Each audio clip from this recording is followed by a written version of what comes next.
ইনুস নিজে খুনি, তার সমন্বয়করা খুনি।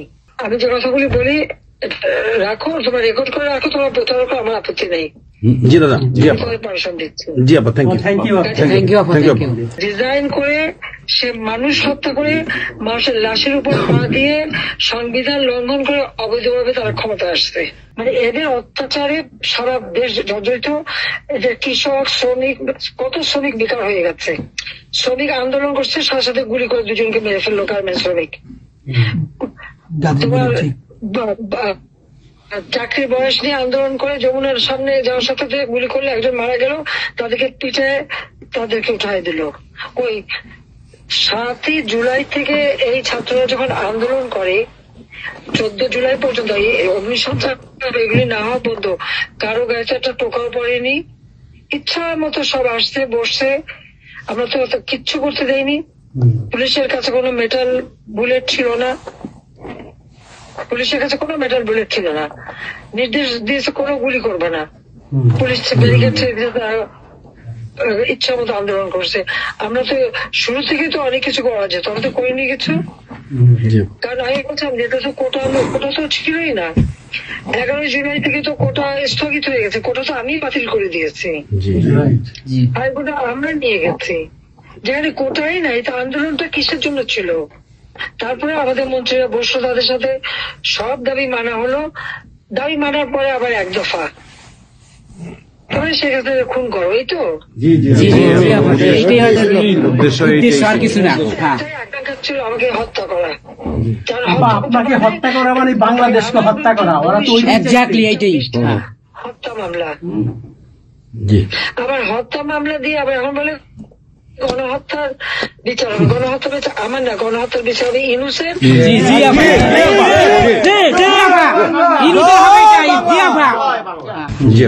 এই সমস্ত খুনের দায় দায়িত্ব ইনুসকেই নিতে হবে, আর তার ওই সমন্বয়করা।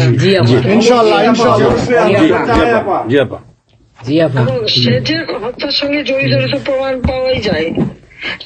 সে যত জঙ্গিদেরকে ছেড়ে দিল, হলি আর্টিস্টদের মতো ঘটনা ঘটলো, তাকে 21 আগস্ট গ্রেনেড হামলায় আসামি তাকে এবং অন্য যত জঙ্গি ছিল সবাইকে সে মুক্তি দিয়ে দিয়েছে।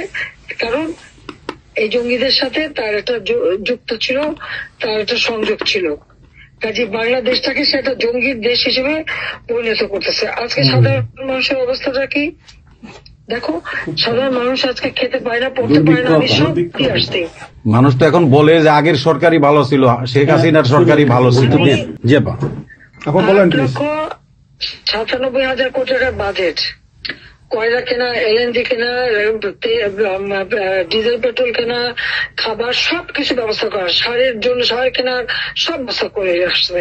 যে এলএনজি আমার সময় যখন বাজারে 10 টাকা, আমরা সেটা 9.93 দামে কিনলাম। সেই 9 টাকা 9 পয়েন্টের যেটা কেনা সে 14 তোমার 5 একটা, আর 14.65 এই দামে কিনলো। ডাবল দামে সে কিনতে গেল কিসের জন্য? এখন তো বাজারের দাম আরো কমছে। শেয়ার মার্কেটের টাকা উধাও, ব্যাংকে টাকা নাই, ব্যাংকের টাকা উধাও, গেল কোথায়? আমেরিকা। 20 লক্ষ মেট্রিক টন খাদ্য আমি রেখে আসছি। 1 কোটি পরিবারের জন্য টিসিবির কার্ড দিছি, মাত্র 30 টাকা কেজিতে তারা চাল কিনতে পারবে এবং ডাল, তেল, গম কিনতে পারবে। সেই ব্যবস্থা করে আসতে হবে সস্তায়। 43 লক্ষ মানুষকে বাদ দিছে সেখান থেকে। কেন বাদ দিল? আওয়ামী লীগের সরকার করছে। বাদ দিতে আওয়ামী লীগের। তার মানে তুমি আরেকটা চেষ্টা করো, 43 লক্ষ আওয়ামী লীগ পেল, তখন তো 1 কোটি ছিল, বাকি তো অন্য দলের। আওয়ামী লীগ তো দল দেখে নাই, আওয়ামী লীগ দেখছে যারাই আবেদন করছে তাদেরই দিয়েছে, সে যে দল মত নির্বিশেষে সবার জন্য। আওয়ামী লীগ মানুষের জন্য করে, এটা আওয়ামী লীগ সরকার করছে এর জন্য। ছাত্রদেরকে সেটা বিভ্রান্ত করছে। এখন সাধারণ ছাত্রছাত্রীরা যারা এই বিভ্রান্ত এই খুনিদের সাথে যুক্ত, আমি তাদেরকে বলবো তাদের আগেও আবেদন করেছিলাম যে আপনারা বুঝতে পারছেন না যে কি হচ্ছে, আপনাদের বাচ্চাদের আসতে দিন। তারা দিচ্ছে বাচ্চাদের আসতে। অনেকে তো আপনাদের হারালো, তখন যদি আমার কথাটা শুনতো তো হারাতে হতো না। তা আজকে তারা নিশ্চয় উপলব্ধি করতে পারছে। সেটা আমি বলবো যে এখন যারা এই সাধারণ ছাত্রছাত্রী নাবিজের সঙ্গে যুক্ত হয়েছিল তাদের প্রতি আমাদের কোনো ক্ষোভ নেই, কিচ্ছু নেই, বরং তারা লেখাপড়া করতে আমরা সেটা চাই। কিন্তু আমার কথাটা হচ্ছে, আমাদের ছাত্রলীগ করাটা কি অপরাধ? আওয়ামী লীগের সন্তান হচ্ছে তার জন্য কি অপরাধ? তাদের পরীক্ষা দিতে দেবে না, ভাইবা দিতে দেবে না, ইউনিভার্সিটিতে যেতে দেবে না, স্কুলে যেতে দেবে না, কলেজে যেতে দেবে না। What is this? আর এই ছেলে পেলেদেরকে কিভাবে বেয়াদব বানিয়েছে? স্কুলের প্রিন্সিপাল, টিচার তাদেরকে তার জুতোর মালা পরায়, গাছের সাথে বাঁধে, তাদেরকে দিয়ে রিজাইন করায়। লাঠির সোটা নিয়ে জীবন, আমি জানি না পৃথিবীতে কোনো দেশে এই ঘটনা ঘটছে কিনা। চিফ জাস্টিস, তার বাড়ি হামলা, চিফ জাস্টিসের হামলা। যাদের আত্মসম্মান বোধ আছে তারা থাকে না, উনি সাথে সাথে রিজাইন করে দিছে। কতজন মানে জজ তাদেরকে এজলাসে ঢুকতে দেবে না, তাদের রিজাইন করার জন্য চাপ দিছে। রিজাইন করে না থেকে তাদেরকে কোন কোর্ট দিতে না, তাদেরকে বাতিল করে দিয়েছে। ইলেকশন কমিশনকে বাতিল, আমাদের মানবাধিকার কমিশনকে বাতিল, আমাদের পাবলিক সার্ভিস কমিশন বাতিল। চাকরি দিতে পারছে না, চাকরি দিতে পারছে না। পাবলিক সার্ভিস কমিশন অচল করে দিয়েছে। এই ছেলেপেলেরা যাবে কোথায়? আজকে তারা কাজ করার সুযোগ নেই। একের পর এক ইন্ডাস্ট্রি বন্ধ, আগুন দিয়ে পুড়িয়ে দিয়েছে ইন্ডাস্ট্রি, অথবা বন্ধ করে দিচ্ছে। ব্যবসায়ীরা টাকা আনতে পারে না, যারা খাবার আমদানি করতে তাদের দিচ্ছে না, বিদেশে যেতে দিচ্ছে তাদেরকে হ্যারাস করা হচ্ছে। ইনশাআল্লাহ হইবে একদিন, ইনশাআল্লাহ হবে, তার বিষয়ে ইনশাল্লাহ। আপা 152 জন সমন্বয়কের মধ্যে ওর বিচার আমি করব। একজনকেও কিন্তু গুলি করা হয় নাই বা কেউ গুলিবিদ্ধ হয় নাই, গুলিবিদ্ধ হয়েছে সাধারণ জনতা। তার মানে ওরা মারছে এগুলোকে। ইন্ডেমনিটি দিয়েছিল 15 আগস্ট হত্যাকারীদের। পুলিশ আমি বলছিলাম বিচার করবো, আমি বিচার করি নাই, করছি ইনশাল্লাহ। ইনশাল্লাহ ইনশাআল্লাহ ভাই, ইনশাআল্লাহ। দেশে বিচার হবে ইনশাল্লাহ আপা, অবশ্যই। যুদ্ধ অপরাধীদের বিচার জাতির বিচার শুরু করেছিলেন, জিয়াউর রহমান এসে সে বিচার বন্ধ করে দেয়। এই যুদ্ধ অপরাধীদের উপদেষ্টা বানায়, মন্ত্রী বানায়, প্রধানমন্ত্রী বানায়। খালেদা জিয়া তাদেরকে মন্ত্রী বানায়, জি জি এরশাদ তাদেরকে এমপি বানায়, আবার ইয়ে বানায়, কি বলে, রাজনীতি করার সুযোগ দেয়, রাষ্ট্রদূত করছে, রাষ্ট্রপতি পদে প্রার্থী করে। খালেদা জিয়া ভোট চুরি করে এই খুনিদেরকে পার্লামেন্টে বসায় রচিত। আমি বলছি আমি বিচার করবো, আমি বিচার করতে পারছি, আল্লাহ আমাকে সেই সুযোগ। ইনশাআল্লাহ, জয় বাংলা, জয় বাংলা। এই ছাত্র হত্যার জন্য, জনগণ হত্যার জন্য, পুলিশ হত্যার জন্য আওয়ামী লীগের নেতাকর্মী এবং মাইনরিটি, হিন্দু, বৌদ্ধ, খ্রিস্টান কেউ বাদ যায় নাই। জি আপা, এটাই গণহত্যা। আক্রমণ করছে, হিন্দুদের বাড়ি ঘর মন্দির ভাঙছে, বুদ্ধিস্টদের প্যাগোডা ভাঙছে, সেখানেও তাদের ছেলেদের হত্যা করছে সেই খাগড়াছড়ি এবং রাঙামাটিতে। প্রত্যেকের উপরে এরা হামলা করছে, করে করে তাদেরকে মারছে। মাইনরিটিদের উপরে যে অত্যাচার, আবার দাবি উঠায় কি ইসকন নিষিদ্ধ করতে হবে, আর সংবিধান থেকে সেকুলার শব্দ বাদ দিতে হবে। কেন বাদ দিতে হবে? এই সংবিধান জাতির পিতা দিয়ে গেছেন, এটা লাখো শহীদের রক্তের বিনিময়ে পাওয়া। এদের কলমের খোঁজ। জিয়াও এটাকে নিয়ে খেলছে, এসবও করছে, খালেদা জিয়াও করছে, কিন্তু আবার আমরা সেই সংবিধান ফিরিয়ে এনেছি, মানুষের অধিকার আমরা নিশ্চিত করেছি। এবং এই সংবিধানেরই 7ম অনুচ্ছেদের গ, অবৈধভাবে অনির্বাচিত কোন কেউ যদি ক্ষমতা চায় তাহলে তার বিচার হবে। এবং ইউনূস, তার কোন সাংবিধানিক ভিত্তি নাই, সে অসাংবিধানিক ভাবে অবৈধভাবে ক্ষমতা দখল করছে। ইনশাল্লাহ তার বিচার ওই সংবিধান মোতাবেকই হবে, এবং তার ওই চালা চামুন্ডার যে করার সাথে আছে আর উপদেষ্টা এবং সমন্বয়কারী সবকটার বিচার বাংলা মাটিতে হবে। জয় বাংলা। ঘুষখোরের কোনো জায়গা নাই বাংলাদেশে আপা। জি আপা। আজকে সারা দেশের মানুষ হাহাকার। জি জি তারপর জীবনের নিরাপত্তা নাই, যে কোনো ঘরে ঢুকতেছে অমনি তাদেরকে খুন করে, লুটপাট করে, ডাকাতি হইতেছে, চুরি হইতেছে। এই ছাত্র নামদারিরা এমপি হোস্টেলে যে সব তালা ভাঙছে, সব লুট করছে, মন্ত্রীদের বাড়িতে তালা ভাঙছে, লুট করছে, আমাদের প্রত্যেকের গণভবন থেকে শুরু করে সবই তো লুট করছে। এবং ইউনুস নিজেই তো গণভবনে গেছিল লুট করতে, ছবি দেখো না?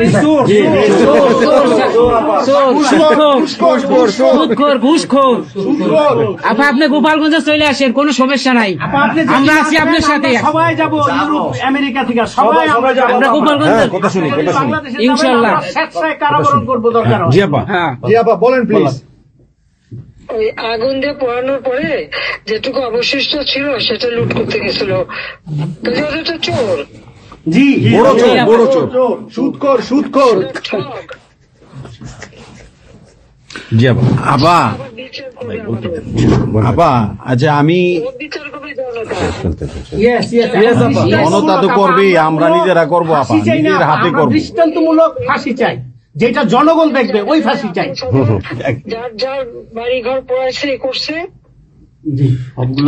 আপা দেশের থেকে সব গরিব মানুষ এখন গ্রামে যাচ্ছে, খাবার পাচ্ছে না, কিচ্ছু পাচ্ছে না, খুব কষ্টে আছে সাধারণ পাবলিক, খুবই খারাপ আপা। সারা বাংলাদেশ, আমরা দোয়া করি আপনি তাড়াতাড়ি আসেন। বৃহত্তর নোয়াখালীর অবস্থা অনেক খারাপ আপা। সারা বাংলাদেশের অবস্থা খারাপ। বানায় রাখছে ওরা আপা, সারা বাংলাদেশটাকে একটা বদ্ধ ভূমি বানায় রাখছে, যেখানে সেখানে হত্যা, মানে এমন কোন লোক নাই যারা এখন শান্তিতে আছে। সবাই একটা কথাই বলে যে আগেই ভালো ছিল, আগে সরকারি ভালো ছিল। আমরা ভুল করেছি আপা, এই কথা সবাই বলে। সবাই অনুতপ্ত আপা। আপনি বলেন এখন। জি আপা, প্লিজ প্লিজ বলেন আপা। প্লিজ। প্রত্যেকটা জায়গায় তো এইভাবে। এবং এখন আবার সে ওই আর একটা পদক্ষেপ নিচ্ছে, এদিকে প্রায় 80 জন প্লাস আরো 35 জন, সেই সাথে 300 লোক, তারা জেলা উপজেলা ইউনিয়নে সার্ভে করতে পাঠাচ্ছে। সবাইকে বলে দাও ওই সার্ভে করতে কারা যায়, কাদের নাম লিখছে, Yes, সেগুলো of course, আমরা করবো। Definitely quick get it. Yeah. আমরা চাই আপা আপনি সুস্থ থাকেন, আপনি সুস্থ থাকলে বাংলাদেশ সুস্থ থাকবে, বাংলাদেশ ভালো থাকবে। আপনাকে আবার আমরা ফিরিয়ে এনে বাংলাদেশকে আবার এগিয়ে নিয়ে যাওয়ার জন্য জয়ের মালা পরাবো আবার, আবার জয়ের মালা পরাবো। জয় বাংলা, জয় বঙ্গবন্ধু। জি আপা, প্লিজ।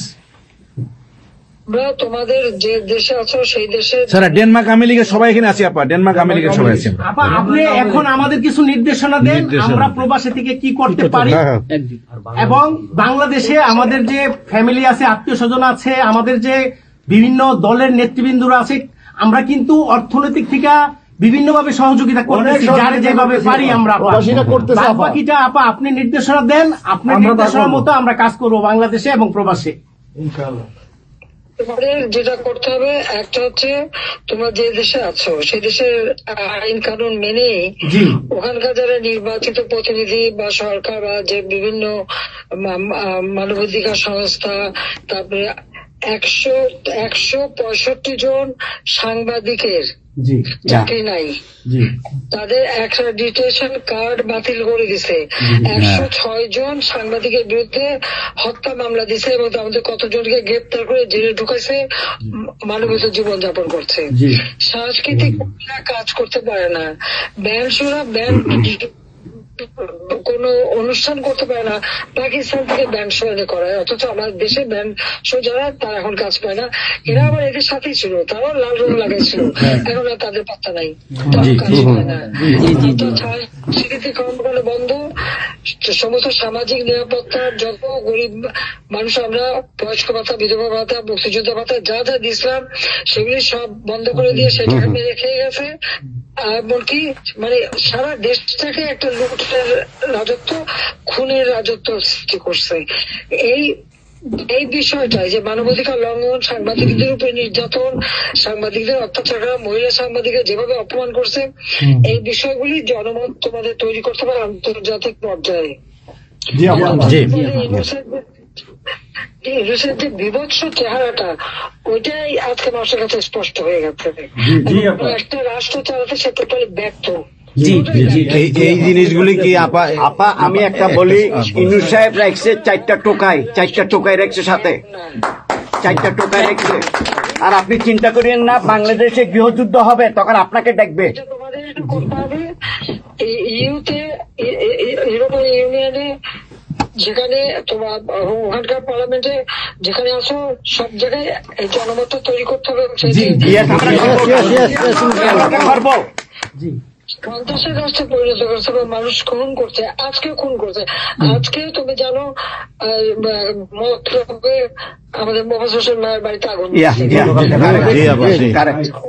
এইগুলি সে করে বেড়াচ্ছে এবং সমস্ত এই ইচ্ছা মতো। কাজে তোমরা এই বিষয়গুলি তোলো। আর আত্মীয় স্বজন বন্ধু বান্ধব পরিচিত জানাচ্ছে খুবই কষ্ট আছে, তাদেরকে সাহায্য করো। মামলা দিয়ে আমাদের নেতা কর্মীদের চরম হয়রানি করে যাচ্ছে। তাদেরকে সহযোগিতা করা, এই যে আইনজীবী ঠিক করা এবং আন্তর্জাতিক ভাবে কিভাবে মানে এদেরকে জনমত সৃষ্টি করা, সরকার যে অপকর্মগুলি করছে সেগুলি তুলে ধরা, এই কাজগুলি তোমাদের আমরা করবো। আপা একটা জিনিস একটু সন্দেহ লাগতেছে আপা, তাদের সাথে তোমরা থাকবা, কাজ করবা। আর দেশের ভিতরে মানুষকে যে এই সরকারকে না তাহলে দেশের মানুষের মুক্তি দেয় করবে। হ্যাঁ আপা, আমি একটু একটা কথা বলতে চাই। একটা জিনিস একটু সন্দেহ লাগতেছে যে পাকিস্তান থেকে যে শিপের মধ্যে কতগুলি কন্টেনার আসলো, এইটা কেন এবং এত দ্রুত ওরা কিভাবে পাকিস্তানের সঙ্গে ব্যবসায়িক সম্পর্কটা গড়লো? কারণ এইটা তো কোনোদিন ছিল না বাংলাদেশে, 71-এর পরে এটা হয় নাই আপা। এখন এইটা নিয়ে আমাদের আপনি তো অবশ্যই আপনি অনেক কিছু অবগত আছেন, এটা আমাদের জানার প্রয়োজন। এই তথ্যটা আমাদের বের করা উচিত যে কোনো ভাবে, গোয়েন্দা বলেন, যে কোনো ভাবে আমাদের তো কিছু না কিছু আছে, এদের মাধ্যমে এই জিনিসটা আমাদের খুবই দ্রুত বের করা উচিত। এরা কি মনে করতেছে, মনে হয় সম্ভবত ভয় পাইতেছে যে আমরা হয়তো দেশে একটা অরাজকতা সৃষ্টি করুম, ওরা একটা গৃহযুদ্ধের প্রস্তুতি নিতেছে অস্ত্র। আমার কাছে সন্দেহ। ওইখানে দুইজন যে মাল ডেলিভারি করে ওই জায়গাতে কন্টেনারের ওইখানে 2টা লোকের চাকরি চলে গেছে।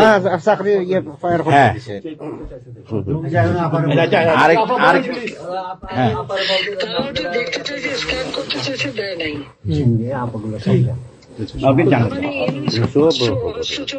সাথে জড়িত।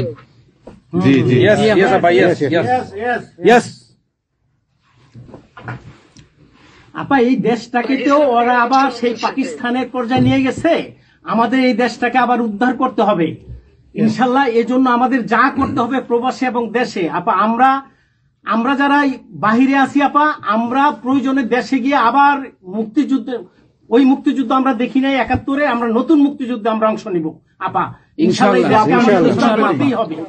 এই দেশকে উদ্ধার করতেই হবে আপা আমাদের। একটা শুনি। জি আপা বলেন। আপা আমরা শেষ করবেন। আমরা ডেনমার্ক আওয়ামী লীগের পক্ষ থেকে এই জায়গায় আমরা যারা আছি, আমাদের বয়োজ্যেষ্ঠ নেতৃবৃন্দ আছে। হ্যাঁ, ডেনমার্ক আওয়ামী লীগের বয়োজ্যেষ্ঠ নেতৃবৃন্দ আমরা এখানে উপস্থিত আছি। আমরা আজকে প্রতিবাদ সভা ডেনমার্ক আওয়ামী লীগের এই ইউনূস সরকারের এই যে অগণতান্ত্রিক কাজ, এই সন্ত্রাস ইউনূসের যে অগণতান্ত্রিক কাজ, তার বিরুদ্ধে আমরা মাফিয়ার বিরুদ্ধে আজকে প্রতিবাদ সভা হচ্ছে। সেই জায়গাতে আমাদের ডেনমার্ক আওয়ামী লীগের উপস্থিত আছে বাবু সুভাষ ঘোষ, আমাদের আপনি জেনে থাকবেন সবারই নামই, লিঙ্কন ভাই, লিঙ্কন মোল্লা, খোকন মজুমদার, আমাদের নঈম বাবু, আমাদের সামি দাস, আমাদের অবশ্যই মোহাম্মদ শহীদ, আমাদের মাহবুর রহমান, এখানে লিমন, তারপরে আমাদের সাব্বির, তারপরে উপস্থিত আছেন আমাদের শামীম খালাসি, বোরহানউদ্দিন, আমাদের মাসুদ চৌধুরী, সামি দাস, হিল্লোল বড়ুয়া, লিমন, অনেক নেতাকর্মী দাদা আপা, অনেক নেতাকর্মী উপস্থিত আছে। আমরা আপনার জন্য আজকে দোয়া করব, দুহাত তুলে আপনার দীর্ঘায়িত কামনা করছি। আগামীতে আপনাকে সুস্থ থাকতে হবে, আপনার মাধ্যমেই বাংলাদেশকে আমরা ঘুরে দাঁড়াবে। যেমনি ভাবে আমরা 1981 সালে আপনি সেই বাংলাদেশের হাল ধরেছিলেন, বাংলাদেশের মানুষের গণতন্ত্র, বাংলাদেশের মানুষের মুখে হাসি ফুটে নিয়ে আসছিলেন, আপনার মাধ্যমে আমরা ইনশাল্লাহ ওই দিনে আগামীতে ফিরে আনবো।